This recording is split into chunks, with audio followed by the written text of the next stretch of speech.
Hi friends, నేను మీ విశ్వనాథ్ సార్ని. So ఇవాళ మీ ముందుకు రావడానికి ఒక ప్రత్యేక కారణం ఉంది. ఇన్ని రోజులు మనం మ్యాథ్సే మాట్లాడాం. ఇప్పుడు మ్యాథ్స్ కాకుండా వరల్డ్ విషయాలు మాట్లాడతాం. చాలామంది విద్యార్థులు నాకు కాల్ చేసి అడుగుతున్నారు, సార్ అమెరికా ఇరాన్ ఎందుకు గొడవ పడుతుంది సార్ అని. సో ఫస్ట్ వాటి గురించి ఇవాళ మీకు ఎక్స్ప్లెయిన్ చేస్తాను. ఇన్ని రోజులు మ్యాథ్స్ మాట్లాడడం, ఇప్పుడు వరల్డ్ వార్ గురించి మాట్లాడదాం.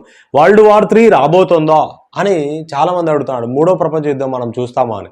ఇప్పుడు జరుగుతుంది కూడా 3వ ప్రపంచ యుద్ధం కిందకే వస్తుంది అని చాలామంది అంచనా వేస్తున్నారు. సరే, ఫస్ట్ దాని కాన్సెప్ట్ ఏంటో డిస్కస్ చేద్దాం అసలుకు. సో వరల్డ్ మ్యాప్, ఇదంతా వరల్డ్ మ్యాప్. వరల్డ్ మ్యాప్లో అమెరికా ఏమో ఇక్కడ ఉంది, ఇదంతా యుఎస్ఏ. సో తర్వాత ఇరాన్ ఏమో ఇక్కడ ఉంది, ఈ ప్లేస్లో ఉంది ఇరాన్. సో ఇరాన్ని ఒకసారి అబ్జర్వ్ చేసినట్టయితే ఇరాన్కి బార్డరు ఆఫ్ఘనిస్తాన్. సో చూడండి, ఆఫ్ఘనిస్తాన్. సో తర్వాత పాకిస్తాన్. సో ఆ పాకిస్తాన్కి బార్డర్ ఇండియా అనమాట. సో ఇలా ఉంది మన పరిస్థితి. So Iran, Afghanistan, Pakistan, India. So ఇక్కడ ఇరాన్కి అమెరికాకి డిస్టెన్స్ ఎంత అంటే 7,500 కిలోమీటర్. చాలామంది మన డౌట్ అడిగారు, సార్ ఇరాన్ అమెరికా వాడు వచ్చి ఇరాన్ మీద మిసైల్స్ వేస్తున్నాడు, దేని సహాయంతో? ఇజ్రాయెల్ సహాయంతో. ఇజ్రాయెల్ ఎక్కడుంది? సో ఈ ఇజ్రాయెల్ కూడా ఇక్కడే ఉందన్నమాట, దగ్గరలో. సో ఎక్కడ ఉందంటే చూడండి మ్యాప్లో. సో ఇప్పుడు Ukraine, Poland, Sweden, so Iraq, తర్వాత ఈజిప్టు ఇక్కడ ఉంటుంది అనమాట. ఈజిప్ట్ను అనుకొని సౌదీ అరేబియా. సో ఇట్లా ఈ గ్యాప్లో మనకు ఈ మ్యాప్లో అసలు కనపడడం లేదు. సో ఇది ఇజ్రాయెల్ అనమాట, ఈ పార్ట్. సో ఇజ్రాయెల్కి దగ్గరలో ఉంటుంది అనమాట. సరే, మొత్తం మీద ఈ పార్ట్. సో ఇరాన్కి ఇజ్రాయెల్కి కూడా బార్డర్ లేదు. సో కాకపోతే ఇజ్రాయెల్ ఫస్ట్ దాడి చేస్తుంది ఇరాన్ మీద. ఏంటి ఈ పరిస్థితి ఏంటి సార్, మాకేం అర్థం కావడం లేదు. అమెరికా ఏమో అక్కడుంది, ఇరాన్ ఏమో ఇక్కడుంది, ఇజ్రాయెల్ ఏమో ఇక్కడుంది, వీళ్ళు ముగ్గురు ఎలా కొట్లాడుతున్నారు? సో అంటే ఇప్పుడు అమెరికా వాడు వచ్చేసి ఇక్కడ ఒక షిప్ పెట్టాడనమాట, ఇరాన్కి దగ్గరలో ఒక షిప్. సో ఆ షిప్ గురించి తర్వాత మాట్లాడదాం. సో ఏంటి ఈ కాన్ఫ్లిక్ట్ అంటే, ఒకప్పుడు యూరోప్లో ఒక దేశం ఉండేది, అదే యునైటెడ్ కింగ్డమ్ అంటాం కదా. So Britishers. సో మనము ఇప్పుడు యూకే అని మాట్లాడుతుంటాం, సో ఇంగ్లాండ్ అని మాట్లాడతాం, ఆ దేశం అనమాట. ఆ దేశం ఒకప్పుడు ప్రపంచ దేశాలన్నింటినీ ఆక్రమించుకొని ప్రపంచ దేశాల్లో ఉన్నటువంటి సంపదనంతా ఎలా అయితే దోచుకొని పోయిందో, సో ఆ తర్వాత కాలంలో 2వ ప్రపంచ యుద్ధం తర్వాత హీరో అనేది ఎవరు అంటే అమెరికా. 2వ ప్రపంచ యుద్ధానికి ముందు వరకు హీరో ఎవరున్నారంటే ఇంగ్లాండ్ ఉన్నది. 2వ ప్రపంచ యుద్ధానికి ముందు వరకు హీరో ఎవరున్నది? ఇంగ్లాండ్ ఉన్నది. ఇంగ్లాండ్ తర్వాత ఎవరు హీరో అయ్యారు అంటే అమెరికా. యూరప్ మొత్తం ఎవరి కంట్రోల్లో ఉందంటే, యూరప్ మొత్తం ఎవరు చెప్తే వింటారంటే అమెరికా వాడు ఏది చెప్తే అది వింటాడు. సో మనం డిస్కస్ చేస్తూ ఉంటాం కదా, జనరల్గా మనం మాట్లాడుకుంటూ ఉంటాం కదా నాటో అని. ఈ నాటో అనేది ఎవరు ఏర్పాటు చేశారంటే అమెరికా వాడే నాటోని ఏర్పాటు చేశాడు. నాటో అంటే నార్త్ అట్లాంటిక్ ట్రీటీ ఆర్గనైజేషన్. దాంట్లో 31 దేశాలు ఉంటాయి, ఓకేనా. మళ్ళీ యూరోపియన్ యూనియన్ అని ఒకటి ఉంది, యూరోప్కి సంబంధించి ఒక యూనియన్, యూరోపియన్ యూనియన్. సో ఈ నాటో స్పెషాలిటీ ఏంటంటే ఈ 31 దేశాల్లో ఏదైనా సరే వేరే దేశం, 31 దేశాలు కాకుండా వేరే దేశం వచ్చి ఈ దేశంలో ఒక దేశంతో యుద్ధం చేసినా ఈ 31 దేశాలు కలిసి ఆ దేశంతో యుద్ధం చేస్తాయి. దాన్నే నాటో కూటమి అంటారు అనమాట. సో అలా ఈ నాటో కూటమిని ఎవరు ఏర్పాటు చేశారంటే అమెరికా వాడే ఏర్పాటు చేశాడు.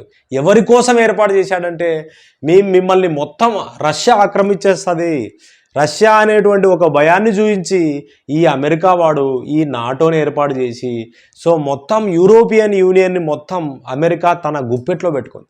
2 ప్రపంచ యుద్ధాలు అంటే 2వ ప్రపంచ యుద్ధం తర్వాత సో అగ్రగామి దేశం ఏదైంది అంటే అమెరికా అయింది, ఓకేనా. సో 2వ ప్రపంచ యుద్ధం తర్వాత అగ్రగామి దేశం ఏదైంది, బాగా రిచ్ అయింది. నేనే టాప్ మోస్ట్ కంట్రీ, సో నేనే టాప్ కంట్రీ, నేను ఎట్ట చెప్తే ప్రపంచ దేశాలన్నీ అలానే వినాలి అంటే అనమాట.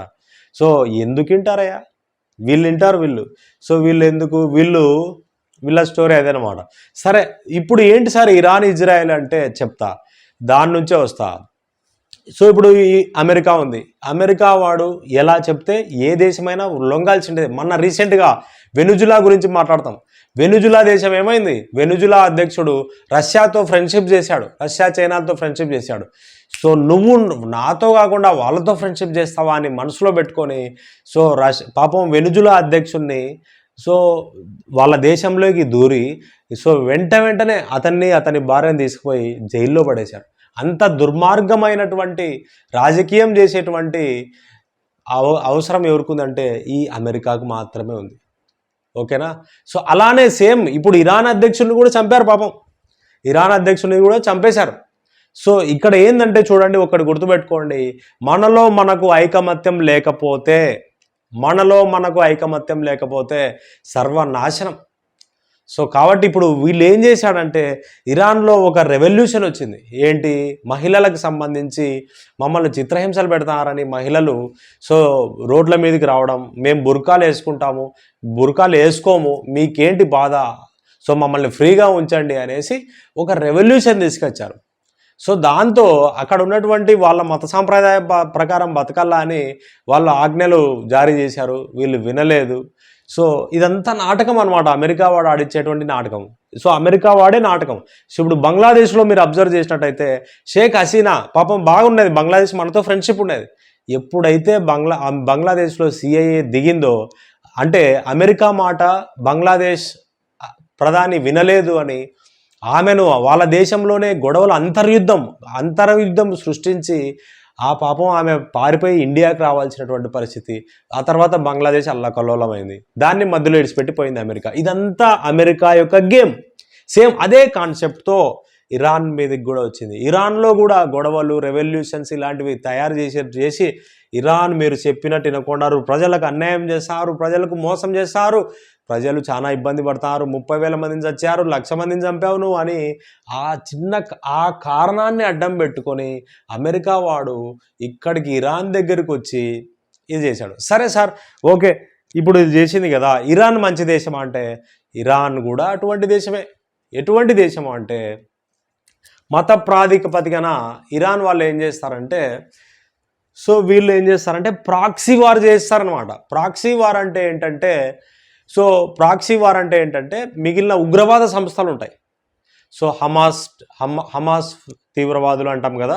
సో అంటే తీవ్రవాదులు అనే పదం ఎందుకు వాడాను అంటే సో వాళ్ళ యొక్క భావజాలాలు చాలా భయంకరంగా ఉంటాయి, చంపడమే ఫస్ట్ కాన్సెప్ట్ అనమాట. వాళ్ళు ఇజ్రాయెల్లో దూరి సో ప్రజలందరినీ అంటే అక్కడ 2,500 మందిని చంపడం జరిగింది. సో అంటే ఆ తీవ్రవాదులకు వెపన్స్ ఇవ్వడానికి కారణం, వెపన్స్ ఎవరు ఇచ్చారంటే ఇరాన్ ఇచ్చింది. అర్థమైందా. సో ఇక్కడ ఉన్నటువంటి ఇరాన్ దేశం ఏం చేసిందంటే ఇజ్రాయెల్కి ఆపోజిట్గా ఉన్నటువంటి దేశాలకు వెపన్స్ సప్లై చేసిందనమాట. ఓకేనా. సో అలాంటి చేయడం వల్ల ఇజ్రాయెల్ ఇరాన్కి శత్రువు అయింది. ఒకప్పుడు వీళ్ళిద్దరూ చాలా close friends, Iran Israel. So ఇప్పుడు ఏమైంది, మారిపోయింది అనమాట, రాజకీయమే మారిపోయింది. సరే, కాన్సెప్ట్ ఇప్పుడు వచ్చేద్దాం. ఇప్పుడు అర్థమైందా, అంటే ఇరాన్కి ఇజ్రాయెల్కి పడదు, ఎవరెవరికి, ఇరాన్కి ఇజ్రాయెల్కి పడదు.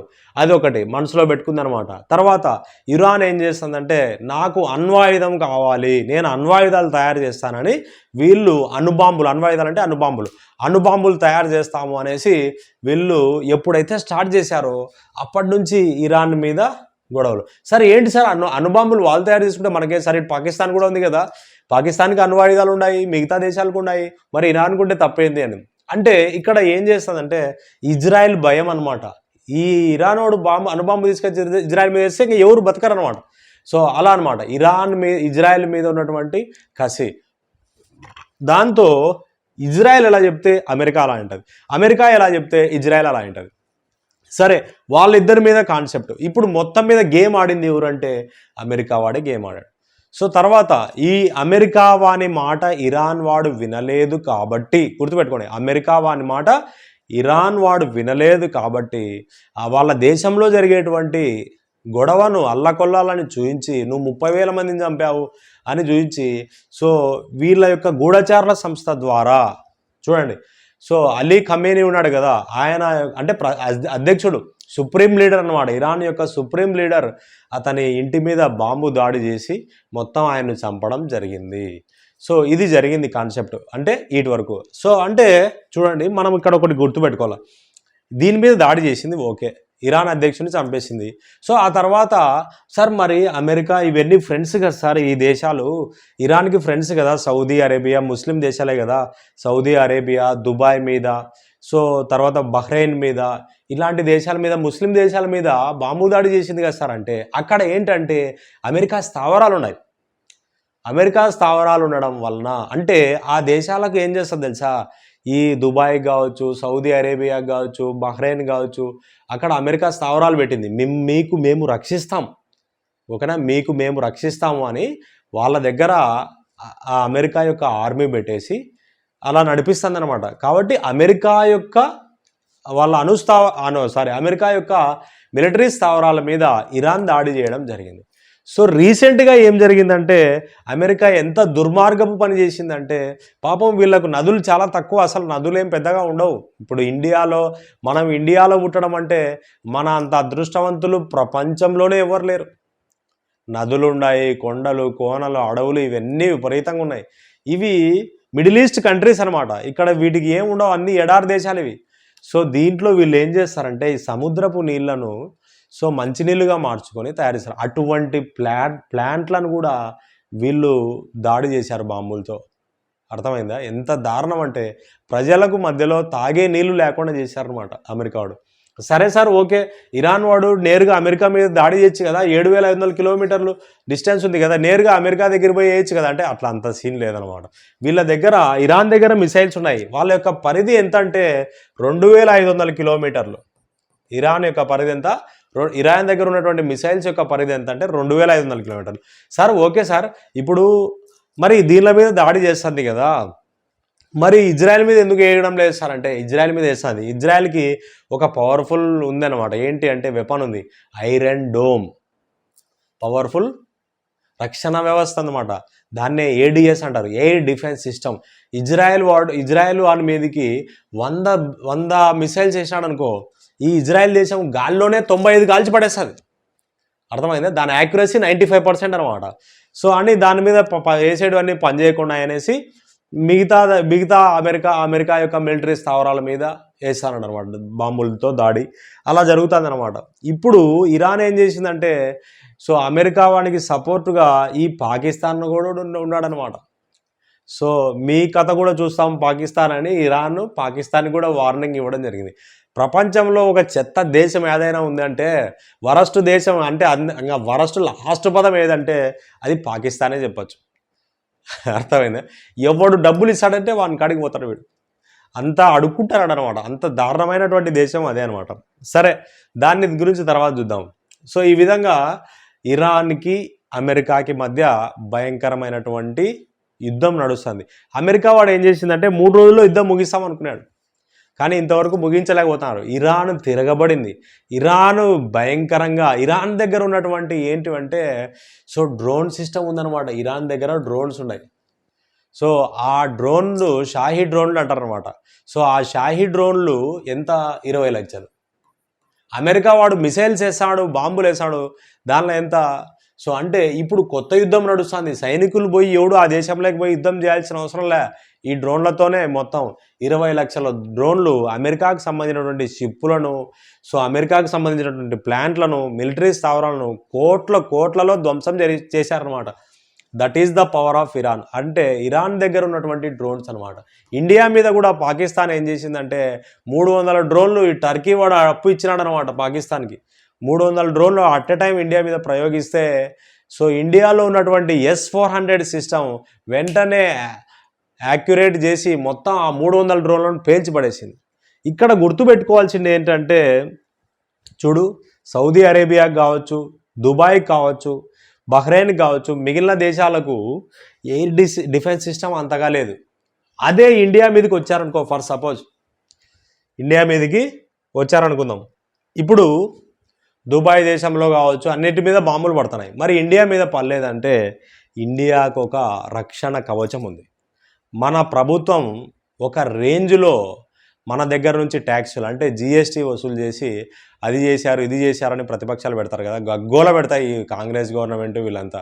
సో వాస్తవంగా వీళ్ళు తీసుకొని వెపన్స్ మన దగ్గర కొన్నారనమాట. సో మన దగ్గర ఉన్నటువంటి పవర్ఫుల్ వెపన్స్ ఏంటంటే S-400, తర్వాత Akash air defence system, so తర్వాత రాడార్ సిస్టమ్, ఇండియాలో పవర్ఫుల్ డ్రోన్స్ ఉన్నాయి, తర్వాత యాంటీ డ్రోన్ టెక్నాలజీ ఉంది. సో ఇలా పోలిస్తే చాలా ఉన్నాయి ఇండియా దగ్గర.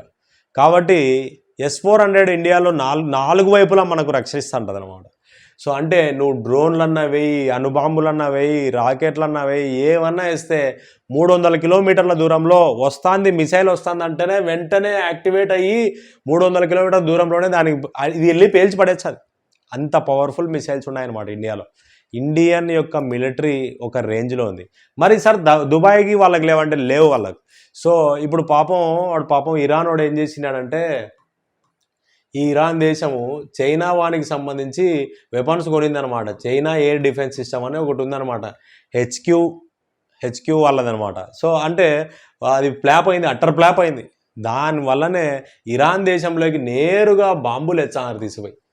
అర్థమైందే, ఇండియాలో తీసిపోయి అంత బాంబులు వేసేకి లేదు.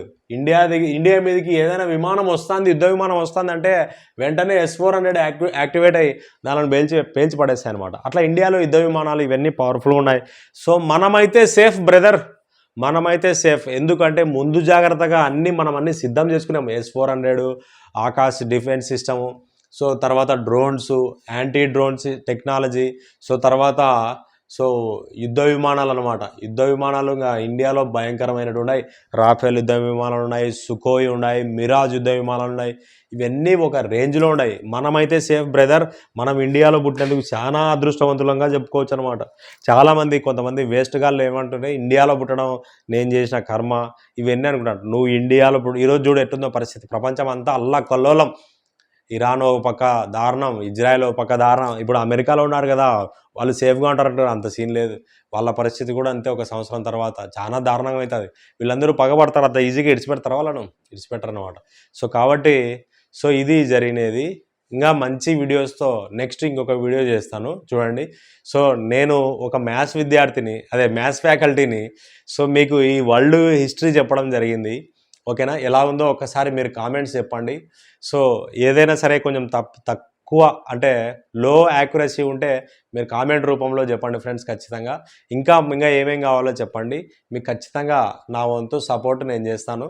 రైట్ ఫ్రెండ్స్, మనం నెక్స్ట్ క్లాస్లో కలుద్దాం. జై హింద్.